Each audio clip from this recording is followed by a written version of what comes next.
Hello class, I'm Ben, and I'm here to help you walk through Chapter 4, Problem 23 from the book.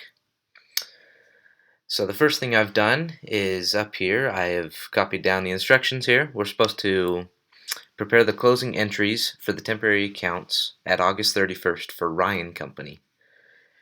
So I copy and pasted all the adjustments here from the book, from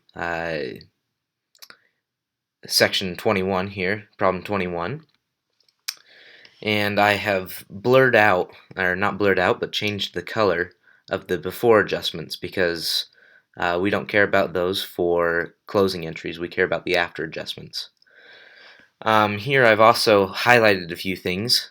So on these two, salaries and wages payable and unearned rent revenue, they seem almost like a closing entry, but they're not. They are a liability.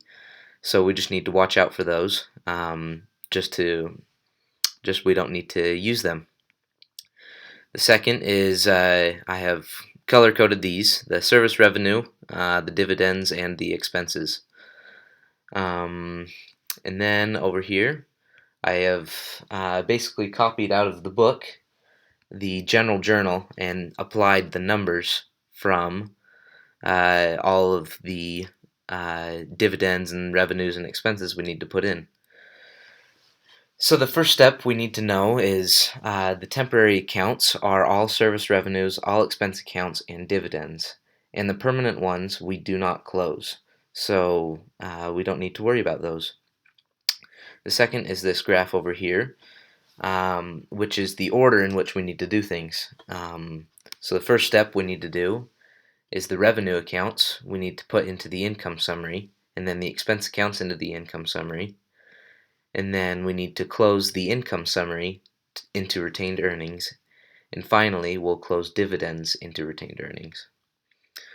So the first step we do is we will copy service revenues and rent revenues from these numbers over here. So service revenue is $34,000,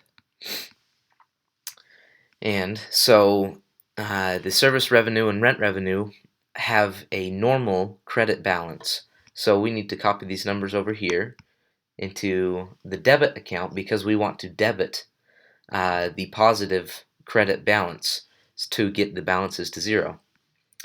So we copy the numbers over here, $34,600 from this one, and then the rent revenue is $13,100, and that's from here. And so if we debit both balances, we will get a zero balance in both the service revenue and the rent revenue, and a positive balance, a positive credit balance of $47,700, adding these two together. And again, that closes both revenue accounts into the income summary. The second step we do is to close the expense accounts. Now we have 5 expense accounts. We have salaries and wages expense, supplies expense, rent expense, insurance expense, and depreciation expense. Now all of these have a normal debit balance, so we need to credit all of the accounts to get them to zero. And all of these accounts we do them in order of amount. So since salaries and wages expense is the most, we credit it $18,100, and that will bring the salaries and wages expense to zero. The second one we do is rent expense. The third one is supplies expense. The fourth one is insurance expense, and the fifth one is depreciation expense.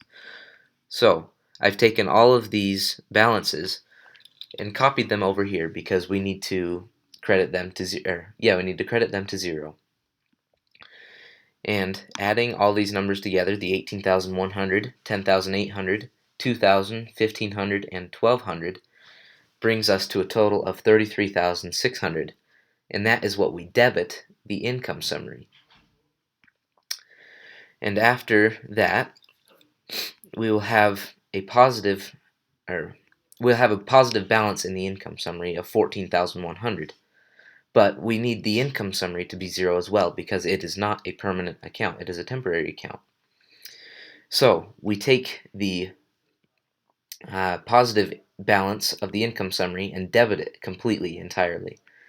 So the 14,100 we debit from the income summary and credit to the retained earnings.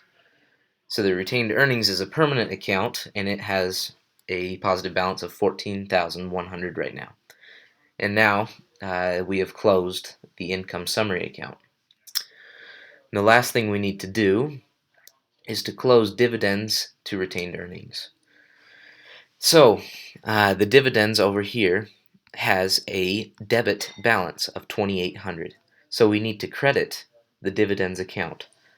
So we credit the dividends account of 2,800 into retained earnings.